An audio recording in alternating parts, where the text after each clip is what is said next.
Okay. All right. Hi, guys. Welcome. This is Her Gutsy Voice and the whole focus of interviewing people. And we're going to interview Suzanne. And by the way, if you see any resemblance between Suzanne and I, there's a reason for it. That's because our mothers are sisters. So she's my cousin. Isn't that cool? Anyway, so Suzanne and I were having a beautiful breakfast, lunch. Well, I don't know what it was at this Paris bistro. It was Bistro. amazing, Yep. by the way, just amazing.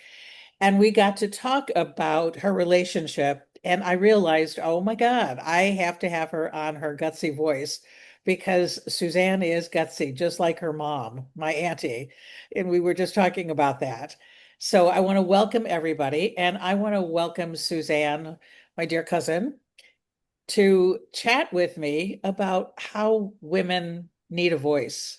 And we started talking about how when we were single, looking for our partner, how we were our own person. And then we meet the quote, love of our life, and things change. So, what changed for you, Suzanne? Oh, I was always very outgoing, and I think that's what my husband was drawn to, this very outgoing personality, because my husband is very much the opposite. And it was a very fast relationship for my husband and I. We actually met at a beer garden in Lake Geneva, Wisconsin. 6 months later, we were engaged, and within a year, we were married. And he lived in Ohio. And I lived in Wisconsin at the time, even though I grew up in Chicago. So life was fast, but I was 29, pushing 30. All my friends were married. And I thought, wow, this guy has my same morals. This is really good. We get along. We like to go out. He's very quiet, which is very unlike me and very unlike my family, which people know, lots of people from Chicago, right? We all talk over each other, but somehow we all hear each other. I don't know how that works, but not in his family. It's one at a time across the table. So I always thought, oh, he's such a great guy. And I forgot that I lived my own powerful life for 29 years by myself, with my friends, with my business acquaintances. And then all of a sudden, I'm in a different role. And I am a pleaser personality type person, which I mentioned earlier to you in private. And I noticed that I wanted to be a pleaser. I wanted to be that good wife. I wanted to be the listener. And at the beginning and I think this is true for many relationships, if you have a disagreement, somebody at that point's always going to be the person to step back and let that roll. Hmm. So, unlike me, I became the person who stepped back and let that roll. Do you think a lot of women lose their voice like that because Absolutely. they want to make their marriage work, they want to make them happy, and yeah. Yeah, I never thought I'd lose my voice. Yeah. Um, I had very powerful women in my life who drove me my whole life, and but I wanted it so much, the house, the white picket fence, the gate, the actually three children, ended up with two for many reasons. And it was just easier, right? Easier to lower my voice. But what happens is the voice gets lower and lower, and then we accept things that are not our norm. Mm, And I think that's how we get lost, in my opinion, in my life. And not that it was bad, just different.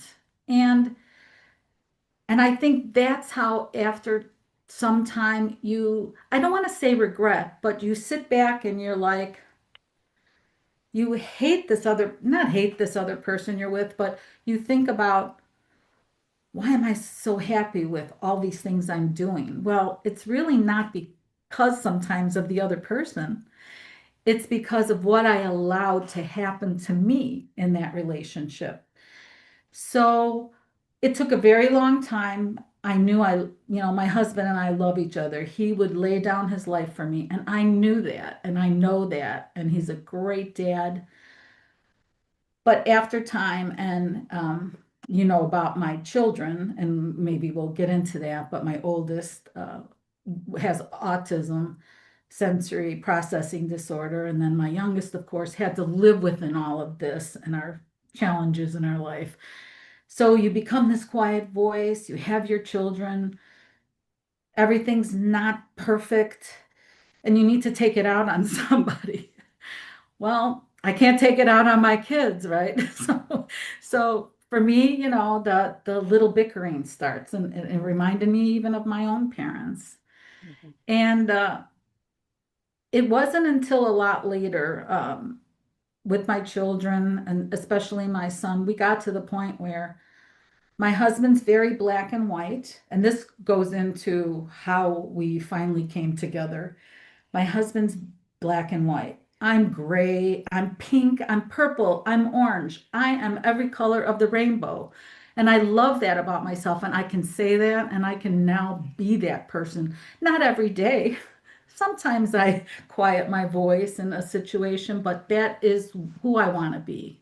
Mm. And so during a very bad time when my son was going through a lot of things, my oldest with the autism, it came to a point where I can't deal with that myself, not being this person I want to be, and taking care of you or who you think we should all be together. So I think in every marriage there comes a time where every everything snowballs, and there has to be some decisions. And I think you mentioned that in a lot of your podcasts of, are there things here that are good we save, or wow, if it's so horrible and we're just so bad, maybe it is time. But I knew we weren't there, so we did some counseling, which definitely helped. We learned a lot of techniques about speaking to each other.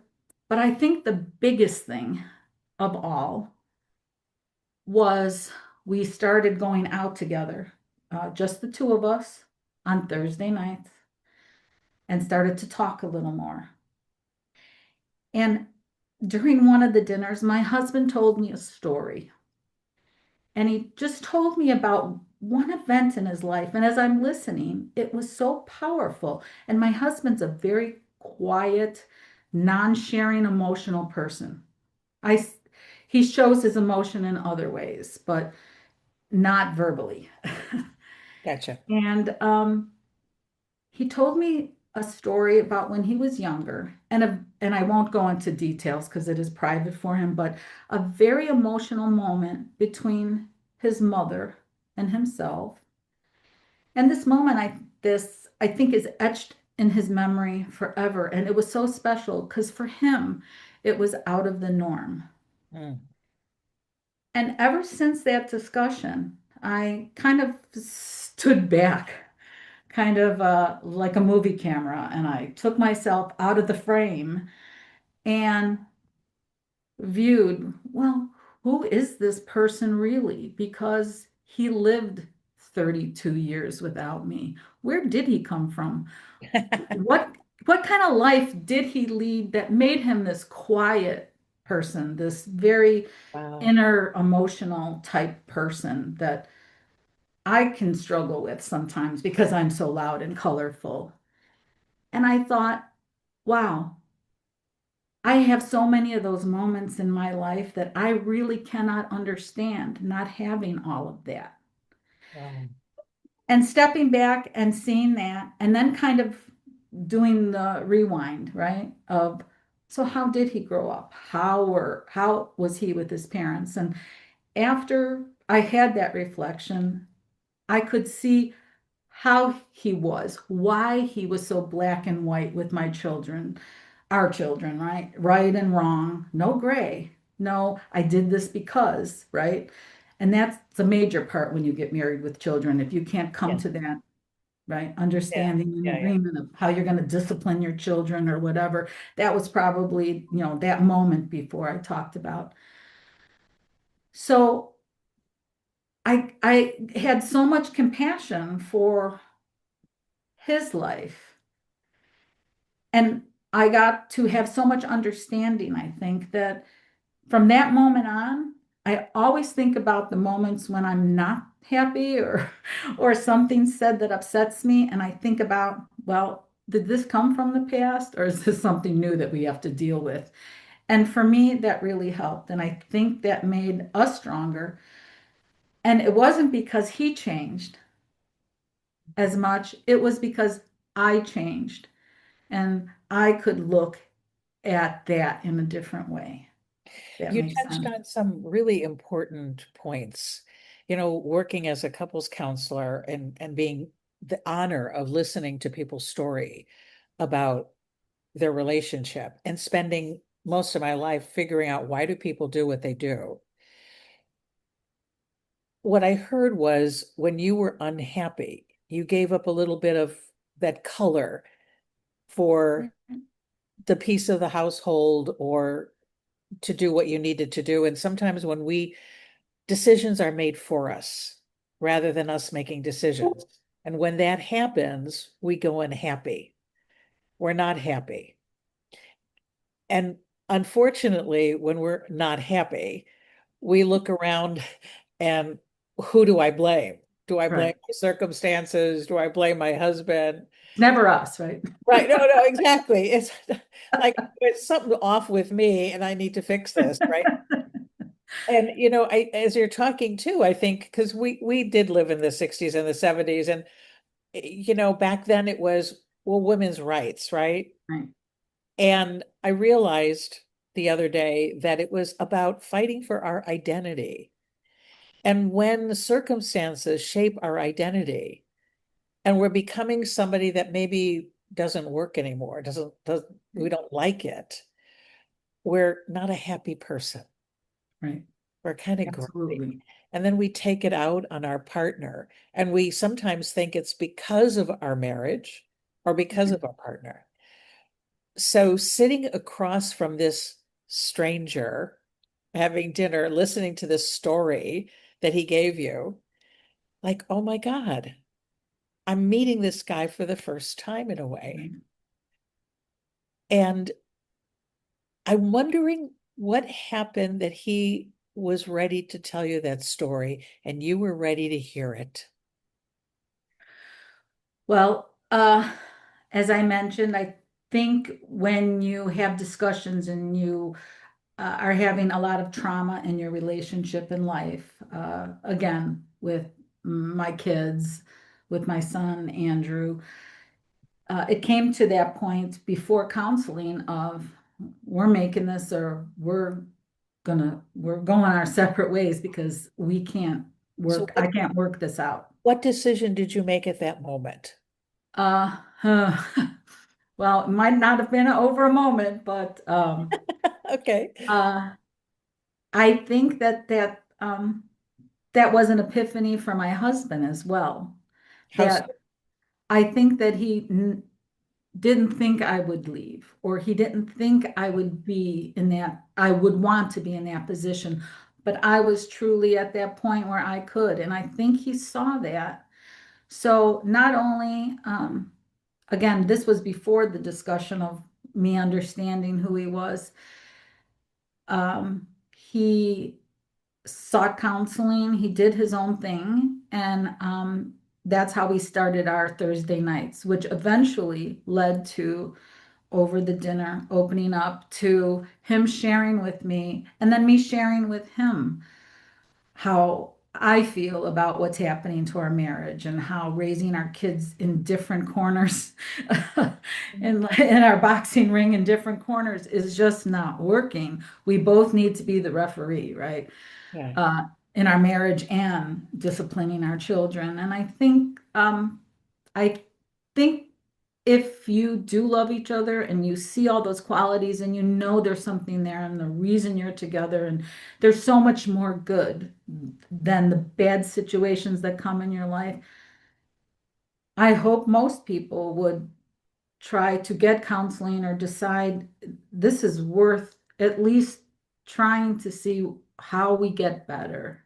right, right. Yeah, fighting for it. I have this question that I ask couples. If you were to get divorced, what would you miss? And if you were to get divorced, what would you not miss? And what I'm hearing for is there enough to fight for? And Oh, absolutely. exactly. And so what Absolutely. ends up happening is like there's enough to fight for, and then we look at what you wouldn't miss and let's fix that. Right. And then we fix that, and well, because we fight for this. So it really is what you're saying is he's a good guy, he's a great guy. I'm unhappy. Something's wrong in this marriage, but okay, let's figure this out.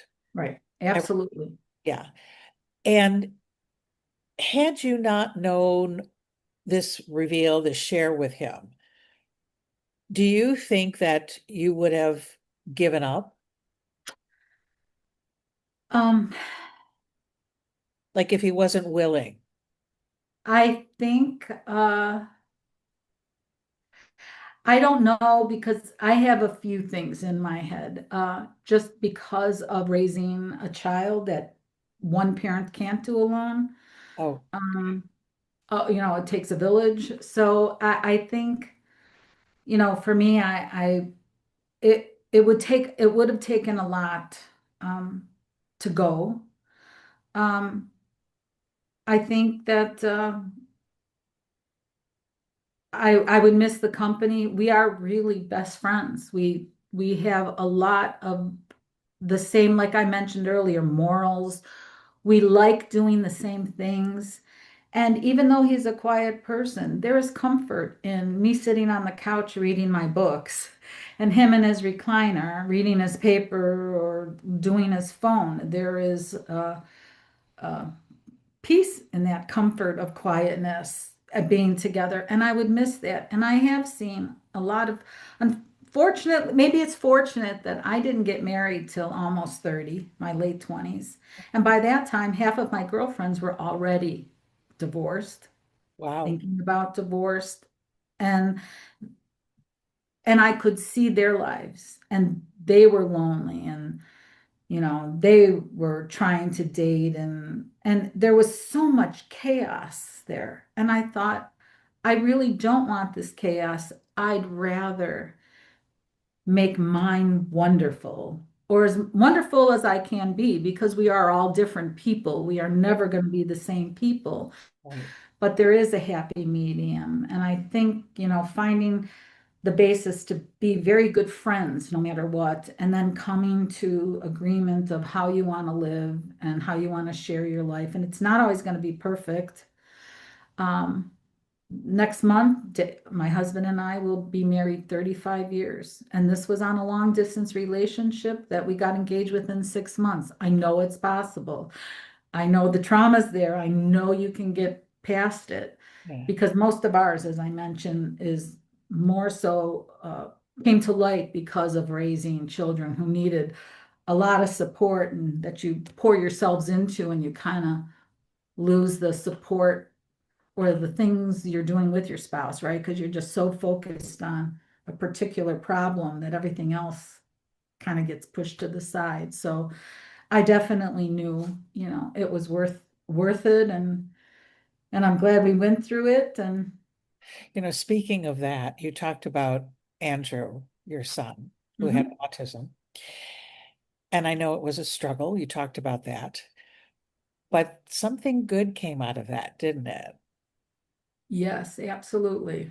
It did. Um, it did. So when my children were little, we had a lot of challenges, and especially many of them revolved around Andrew and many of his fears. So I used to take all of our challenges and I would turn them into bedtime stories for my children.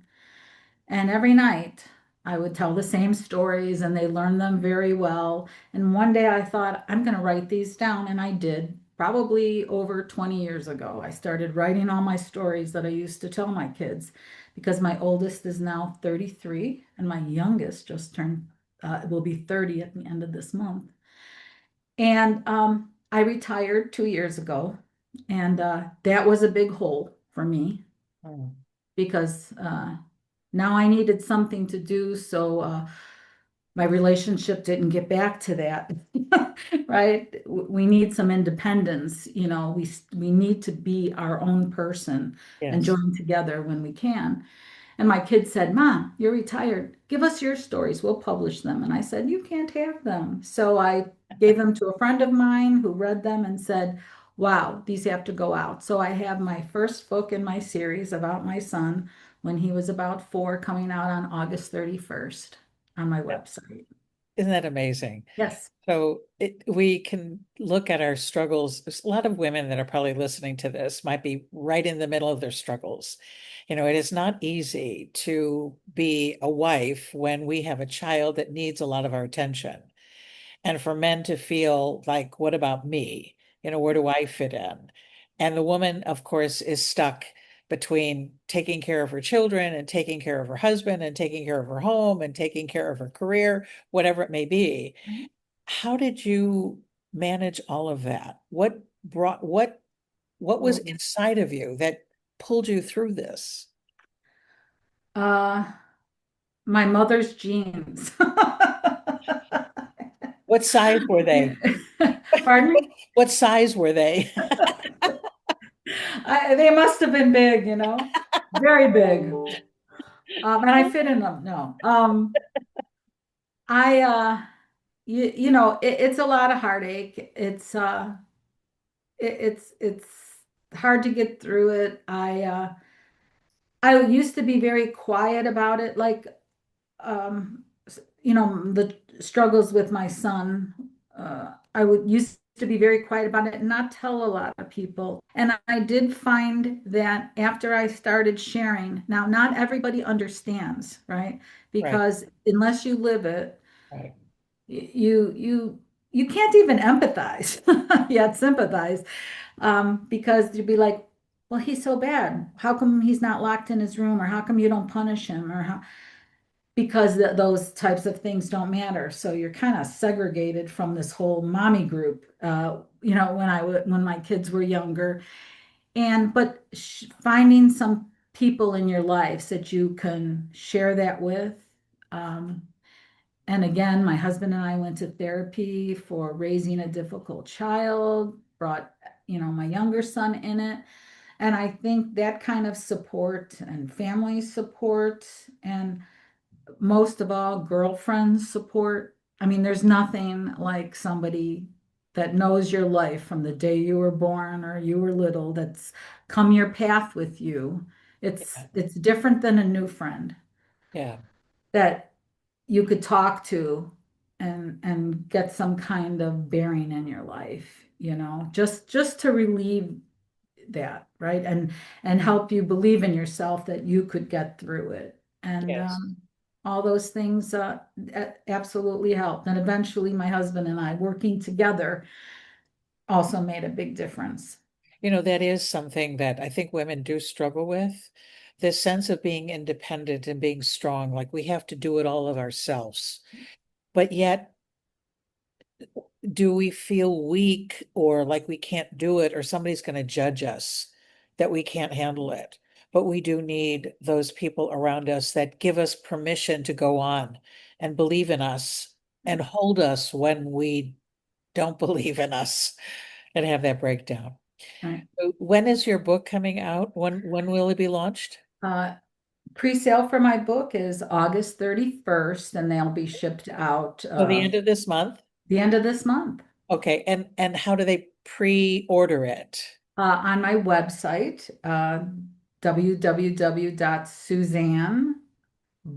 www.suzanneboehlefeld.com. And I don't know if you'll have some, uh, Yeah, I don't have to spell absolutely. it out here, but Well, your name is right there on your, oh, awesome. yeah, There you go. absolutely. myname.com. Come join me. Sign up on my email. So if you have children that are in the autistic realm, then absolutely, these are great stories to tell your children when they go to bed.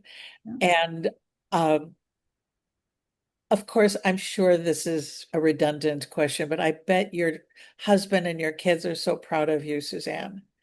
to be able to Yes, they do are. this. Yes, and to make a difference. And I can feel your heart just opening up to everybody out there. And this story is really invaluable that you shared. And I, from the bottom of my heart, thank you very much Well, for doing thank this. you. I Thank appreciate you it. very much.